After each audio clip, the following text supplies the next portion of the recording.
भारत का पहला aircraft carrier INS Vikrant, India's first aircraft carrier INS Vikrant. Hello दोस्तों, कैसे हैं आप सब? उम्मीद करता हूँ अच्छे ही होंगे। अनसुनी कहानियां आपका हार्दिक स्वागत करता है आज की एक और बेहद रोचक और महत्वपूर्ण वीडियो में। आज की इस वीडियो में हम आपको भारतीय सेना के एक बहुत महत्वपूर्ण अंग के बारे में बताने जा रहे हैं, जिसने कई सालों तक भारत का साथ दिया और साथ ही कई बड़ी लड़ाइयों में भारत को जीत दिलाने में मदद की है। इस वीडियो में हम बात करने वाले हैं भारत के सबसे पहले एयरक्राफ्ट कैरियर के बारे में, जिसका नाम है आईएनएस विक्रांत। हम जानेंगे कि आखिर क्यों आईएनएस विक्रांत भारत के लिए इतना महत्वपूर्ण है और क्यों दूसरे देश इससे खौफ खाते हैं। इसलिए वीडियो को अंत तक जरूर देखिएगा। आईएनएस विक्रांत भारत का सबसे पहला एयरक्राफ्ट कैरियर है जो भारत की जल सेना को एक अलग ही शक्ति प्रदान करता है।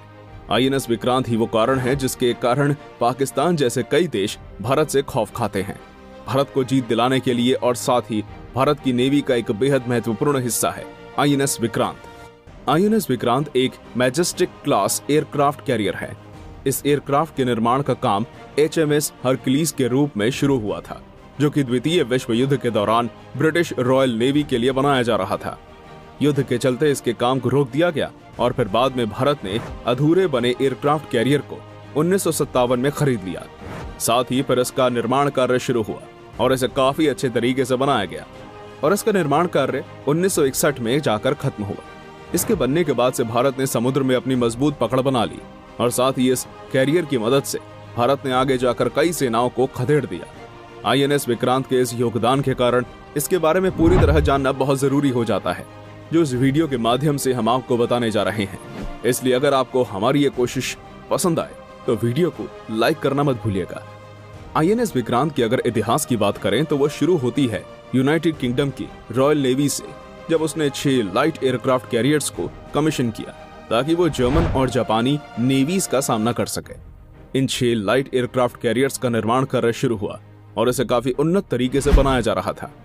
लेकिन द्वितीय विश्व युद्ध के दौरान ये सारे एयरक्राफ्ट कैरियर्स युद्ध की आवश्यकताओं से अलग थे, जिसके चलते इन्हें फिर मैजेस्टिक क्लास एयरक्राफ्ट कैरियर्स में बदल दिया गया ताकि आगे जाकर इन्हें अन्य देशों को भी बेचा जा सके। इस बदलाव के साथ इन एयरक्राफ्ट कैरियर्स में कई बदलाव आए, जैसे कि इनकी क्षमता, कैपेसिटी और शक्ति में ही बदलाव किए गए। इन्हीं में से जो 5वां एयरक्राफ्ट कैरियर था, जिसे एचएमएस हरक्यूलिस के नाम से जानते हैं, उसे 7 अगस्त 1942 में विकर्स आर्मस्ट्रांग द्वारा ऑर्डर किया गया था, जो कि 75% तक पूरा हो चुका था। बाद में इसे भारत द्वारा खरीद लिया गया और साथ ही इसे कई बदलावों के साथ ऑर्डर किया गया, जिसमें एंगल डेक, स्टीम कैप्टेटस और एक मॉडिफाइड आइलैंड जैसी चीजें शामिल हैं। वैसे ये जान लेने के बाद कि ये भारत के पास कैसे आया और साथ ही इसका निर्माण कार्य कैसे संभव हुआ, हमें ये भी जान लेना चाहिए कि आखिर ऐसी क्या खास चीजें हैं जो इसे एयरक्राफ्ट कैरियर को इतना खास और महत्वपूर्ण बनाती हैं। आईएनएस विक्रांत का स्टैंडर्ड लोड पे कुल वजन 15,750 लॉन्ग टन है और साथ ही साथ डीप लोड पर इसका वेट लगभग 19,200 लॉन्ग टन के बराबर होता है। अगर बात करें इसके इंजन की तो इसे पार्सन्स गेराट टीम टर्बाइन्स के जोड़े से ताकत मिलती है, जो कि इस एयरक्राफ्ट कैरियर को 46 किलोमीटर प्रति घंटे की रफ्तार प्रदान करता है।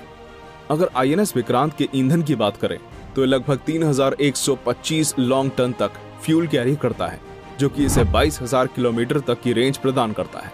और इसी के साथ अगर 43 किलोमीटर प्रति घंटे की रफ्तार पर इसे चलाया जाए तो लगभग 10,000 किलोमीटर तक की दूरी तय कर सकता है। साथ ही एयर और शिप क्रू को मिला दिया जाए तो कुल 1,110 ऑफिसर्स और व्यक्ति मौजूद रहते हैं। चलिए बात कर लेते हैं इसके वेपन्स की, जिसके साथ ही दुश्मनों के छक्के छुड़ा देता है। आईएनएस विक्रांत में 16 40 मिलीमीटर की बोफोर्स एंटी एयरक्राफ्ट गन्स मौजूद थी, जिसे बाद में घटाकर 8 कर दिया गया था। कई बार इस एयरक्राफ्ट कैरियर में सी हॉक, सी हैरियर, HAL चेतक हेलीकॉप्टर्स और साथ ही एंटी सबमरीन एयरक्राफ्ट्स भी मौजूद रहते हैं। ये हर प्रकार के कुल मिलाकर 21 से 23 एयरक्राफ्ट्स को लेकर चल सकती है। इसका डेक भी खास है, जिसे खास तौर पर 11,000 किलोग्राम तक हैंडल करने के लिए बनाया गया है। एक चीज जो इसे और शक्तिशाली बनाती है वो है LW-05 एयर सर्च रेडार, एक ZW-06 सरफेस सर्च रेडार और टैक्टिकल रेडार के साथ ही इसमें कई और कम्युनिकेशन सिस्टम्स मौजूद हैं, जो आईएनएस विक्रांत को काफी ताकतवर बनाते हैं। इंडिया का पहला एयरक्राफ्ट कैरियर आईएनएस विक्रांत के रूप में 4 मार्च 1961 को बेलफास्ट में विजय लक्ष्मी पंडित ने कमीशन किया था। इसका नाम विक्रांत इसलिए रखा गया क्योंकि विक्रांत का मतलब होता है साहसी और अडिग, 18 मई 1961 को इस कैरियर की डेक पर पहला एयरक्राफ्ट लैंड किया, जो कि राधा कृष्ण हरिराम तहिलानी द्वारा कराया गया था, जो कि लेफ्टिनेंट थे। 3 नवंबर 1961 को विक्रांत ने बॉम्बे की नेवी फ्लीट को ज्वाइन किया। इसके बाद इसे ऑपरेशन विजय के लिए डिप्लॉय किया गया था, जो कि गोवा की आजादी के लिए था। लेकिन उस ऑपरेशन में इसका कोई खास महत्व नहीं रहा, लेकिन फिर भी ये किनारे के आसपास पेट्रोलिंग करता रहा और दूसरे जहाजों की दखलंदाजी के बचाव के लिए लगा रहा। जब भारत पाक युद्ध की तैयारी शुरू हुई तो ईस्टर्न नेवल में आईएनएस विक्रांत को असाइन किया गया। इस फ्लीट में INS Vikrant, 2 leopard class frigates, INS Brahmaputra, INS Beas, Petra 3 class corvettes, INS Kamorta, INS Kavaratti, एक सबमरीन आईएनएस खंदरी मौजूद थी। इस फ्लीट को मजबूत बनाने का सबसे बड़ा मकसद पाकिस्तान के इरादों को नास्ते नाबूद करना था। इसमें से सबसे महत्वपूर्ण था पीएनएस गाजी को रोकना, क्योंकि उसी से आईएनएस विक्रांत को सबसे ज्यादा खतरा था। पाकिस्तान आईएनएस विक्रांत की मजबूती को समझ गया था और इसलिए वो कहीं ना कहीं इसे निशाने पर लिए हुए था। 23 जुलाई को विक्रांत कोचीन गया वेस्टर्न फ्लीट के साथ। इसके बाद सी किंग लैंडिंग ट्रायल्स शुरू हो गए और फिर आईएनएस विक्रांत रवाना हो गया।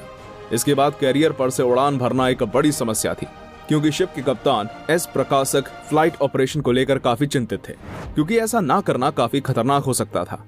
23 नवंबर को गाजी अपनी जगह पहुंच गई, जहां उसका लक्ष्य आईएनएस विक्रांत को निशाने पर लेना था।